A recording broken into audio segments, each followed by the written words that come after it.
Universitas Bina Bangsa Kecempena ya, di tepatnya itu ada di Kota Banda Aceh, di Provinsi Aceh. Dan pada hari ini saya juga didampingi oleh salah satu pamong ya, yaitu Bapak Andi Dermawan.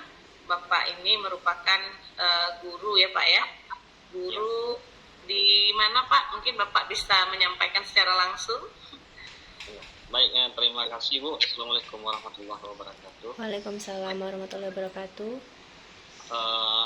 Ibu Rika dan Ibu Amanda, perkenalkan nama saya Arif Dermawan. Saat ini saya bertugas di SMP Negeri 18 Banda Aceh ya. Asal saya dari Aceh. Mungkin itu saja. Oke, baik. Nah, hari ini kita berdua bertugas sebagai wawancara ya, atau akan mewawancarai yaitu Ibu Amanda Eka Yulistranti ya. Iya. Nah, sebelum kita ke sesi wawancara, kami berikan kesempatan dulu kepada Ibu Amanda untuk memperkenalkan diri, sekaligus juga nanti menunjukkan salah satu identitas ya, boleh KTP ya. Ya. Iya. Assalamualaikum warahmatullahi wabarakatuh. Waalaikumsalam. Perkenalkan, nama saya Amanda Eka Yulistranti, biasa dipanggil Manda. Saya merupakan alumni Pendidikan Guru Sekolah Dasar Universitas Jambi. Saat ini saya berkuliah di PPG Prajabatan LPTK Universitas Jambi gelombang 1 2024.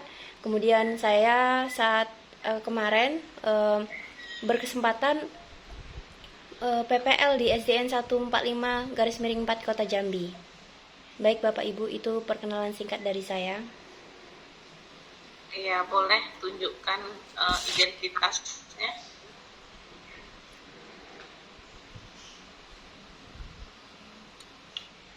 Izin saya mengambil gambar dulu ya. Iya. Biodata yang tertera di identitasnya Kelihatan. agak ini ya, kurang terlihat semuanya. Coba mundur sedikit ke belakang biar bisa terlihat ya, tapi itu terlalu kecil, nggak bisa dibaca. Jadi gimana Bu ini? Geser sedikit lagi.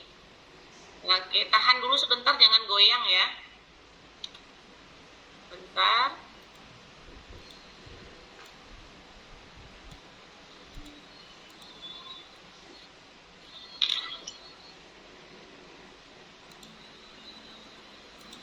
Tahan sebentar.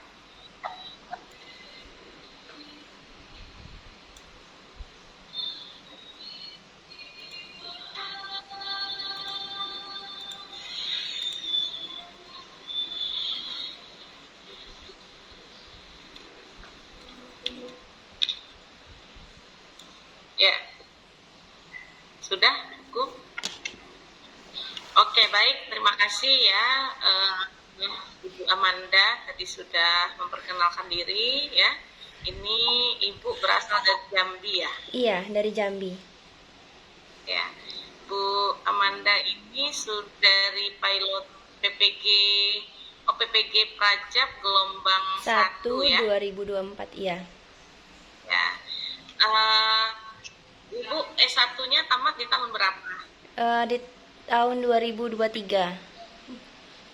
Tahun 2023 ya. Ya. Jadi langsung ya? Iya, langsung. Kebetulan Graduate nih ya. iya. Oke, jadi langsung ikut PPG, lolos, dan alhamdulillah sudah hampir ke tahap finish nih ya. Iya, amin, mudah-mudahan Ibu. Ya.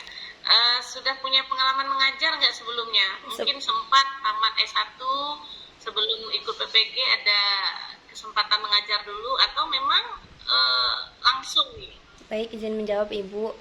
Saya waktu tamat S1 sebelum yudisium itu saya sudah mengajar di Yayasan Excellent Mandiri School, yang mana itu di Jambi. Saya ngajar selama 6 bulan, kemudian saya keterima PPG, jadi saya memutuskan resign dari sekolah. Dan kalau untuk kesehariannya itu saya juga ngajarin anak-anak yang kayak dari SD, kayak les, juga kayak teman-teman yang kayak mau belajar sama saya, belajar gitu Bu. Jadi memang aktivitas mengajar itu tidak asing ya. Iya, Jadi bukan didapat selama PPG saja. PPG saja gitu ya. Iya. Jadi sempat tadi berapa? 5 atau 6 bulan Iya. mengajar di ikut PPG ya. Iya. Itu mengajarnya di SD ya? Iya, kebetulan ngajarnya di SD, Bu. Di Iya, kelas memang 3. tamat PPG SD kan? Iya. Apa konsentrasinya? Waktu itu saya mengajar di kelas 3. Kebetulan anak yang saya ajar juga nggak banyak, Ibu, cuma 10. Jadi semua mata pelajaran saya ajarkan, Ibu. Oh, kalau dari S1 konkret gitu ya? Iya. Oke. Nah, selanjutnya kan menurut ini saya tanya dulu nih, Anda sependapat tidak gitu ya, bahwa ada pendapat yang mengatakan tidak ada anak yang bodoh ya. Betul nggak? Anda sependapat dulu nggak sih? Betul, Bu. Tidak ada anak yang bodoh. Saya mengalami gini, Bu. Saya melihat dari diri saya sendiri dulu ya, Bu, mengaca bahwa benar anak itu tidak ada yang bodoh, karena anak itu akan berproses sebagaimana mestinya. Yang memang mungkin dia di SD itu terlihat tidak bisa apa-apa, tapi nanti dia akan meningkat sesuai dengan umurnya gitu, Bu. Dan itu yang saya lihat juga di SD yang saya alami, yang saya ajar waktu honor kemarin. Anak-anak di kelas 1 sudah bisa membaca, kemudian udah bisa berhitungnya, tapi ya nggak nyampe banyak sekali gitu. Tapi ketika sudah di kelas 3 dia sudah bisa bahkan perkalian, pembagian, dan perpangkatan gitu. Itu tuh udah luar biasa, Bu, itu peningkatan dari anak. Makanya itu saya setuju anak itu tidak ada yang bodoh, karena sejatinya anak itu akan berkembang sesuai dengan umurnya gitu, Bu, sesuai dengan apa keinginannya gitu. Kadang ada anak yang kayak belum masanya dia untuk berpikir, tapi dipaksa gitu kan, Bu. Jadi anak-anak itu mungkin belum dikatakan belum bisa, cuman dia lagi berproses gitu, Bu. Saya percaya itu anak itu bukan bodoh, tapi dia sedang berproses untuk memahami sesuatu yang belum dimengertinya gitu. Pasti dia akan bertanya, ini apa, seperti itu. Oke. Nah, tadi tidak ada anak yang bodoh, tapi kenyataannya ada anak yang tidak mampu kan? Nah, walaupun misalnya karena mungkin dengan waktu nih berproses, jadi memang belum waktunya, atau kalau sudah ada waktunya mereka pasti akan bisa gitu. Nah, ini misalnya nih udah kelas 6 tapi masih belum mampu nih. Nah, itu menurut Anda ini akibat apa gitu? Kalau memang tidak ada anak yang bodoh tapi kita tetap menjumpai anak yang tidak mampu, ini sebenarnya anak itu dalam posisi apa sih? Dia tidak mampu karena apa? Sebelumnya saya menjawab, Bu. Anak itu tidak mampu karena apa? Saya kemarin waktu PLP di S1 ada anak kelas ya sama lah ya, kelas tinggi, Bu. Anak itu tidak bisa membaca. Ketika membaca dia menangis gitu, Bu. Ternyata setelah saya selidiki, anak itu yang pertama kita lihat dulu dari keluarganya, Bu. Ada permasalahan apa di keluarganya? Ternyata dia ditinggal sama mama bapaknya kerja dan dia tinggal sama kakaknya. Itu bisa jadi faktor dari keluarga. Kemudian faktor dari lingkungan. Lingkungannya itu ternyata ada anak-anak yang lingkungannya itu lebih suka main, cenderung main, bermalas-malasan seperti itu. Itu kan kita sebagai guru berkonsultasi kepada orang tua gimana caranya ngatasi anak ini gitu kan. Itulah pentingnya kita berkolaborasi dengan orang tua, begitu juga dengan kepala sekolah. Gimana sih ngatasi anak ini yang kelas 6 tadi tidak bisa apa-apa misalnya. Nah, itu tuh kan kita harus tahu gimana karakter anak itu dan juga apa permasalahan yang ada di lingkungannya. Mungkin bisa jadi di pertemanannya, di lingkungannya, baik itu apa ataupun di rumahnya, karena kan itu faktor penting ya, Bu, dalam anak. Ibu mau satu kata aja jawabannya. Kira-kira anak tidak mampu atau mungkin ya tadilah ya, walaupun kita nggak sependapat, tapi banyak orang mengatakan bahwa ada anak tuh yang dinyatakan bodoh gitu. Sebenarnya itu dia sedang tidak dalam kondisi bodoh, tapi dalam kondisi apa? Satu kata aja. Kondisi malas, Ibu. Ya, jadi dia tidak bodoh tapi malas. Nah, kalau Iya. dilihat apa sih akar penyebab yang membuat dia malas, itu seperti yang tadi kamu sampaikan ya. Bisa jadi kalau ini akar penyebab namanya Iya, ya. Jadi baik. anak kadang-kadang tidak mampu, itu penyebabnya karena malas. Itu penyebab. Kalau ditelusuri lagi apa sih akar penyebab sehingga dia malas, oh ternyata itu tadi kurangnya Perhatian support dari orang tua. keluarga ya, sehingga malaslah dia jadinya. Nah, kira-kira ya, jika Anda menghadapi kondisi yang seperti ini, nah, apa sih yang Anda lakukan? Artinya, Anda mengharapkan peserta didik harusnya yang tidak malas gitu. Iya. Tapi Anda dihadapkan dengan kondisi peserta didik yang malas. Iya. Nah, jika harapan Anda tidak sesuai dengan kenyataan, ini seperti apa?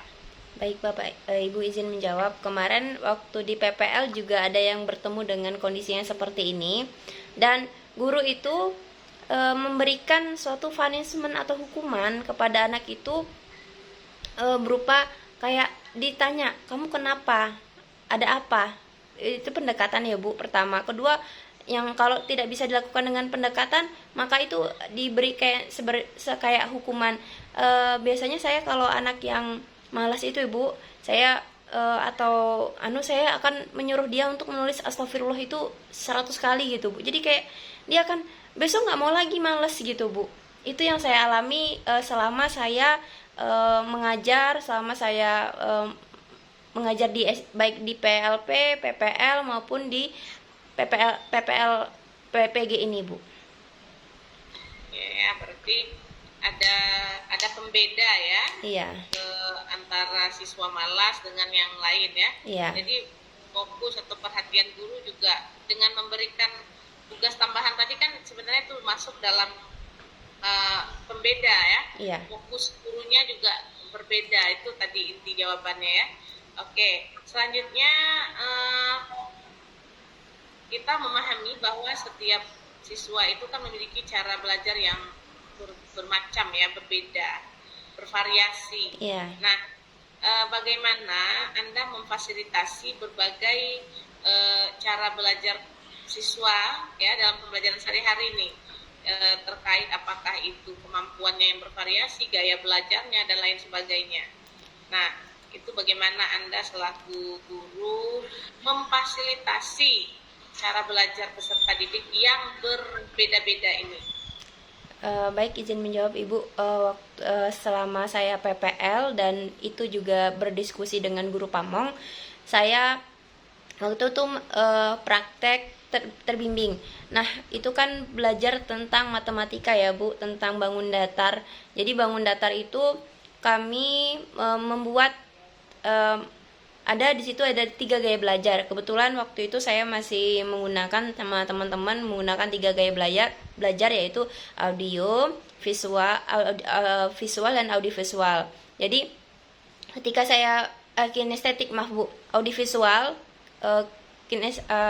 visual dan kinestetik.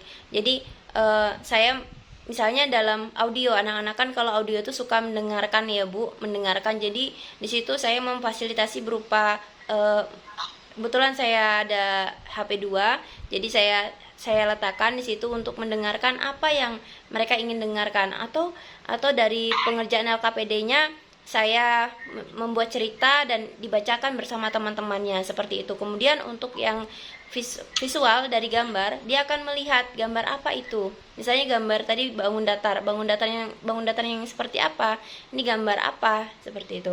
Kemudian pada kinestetik, saya udah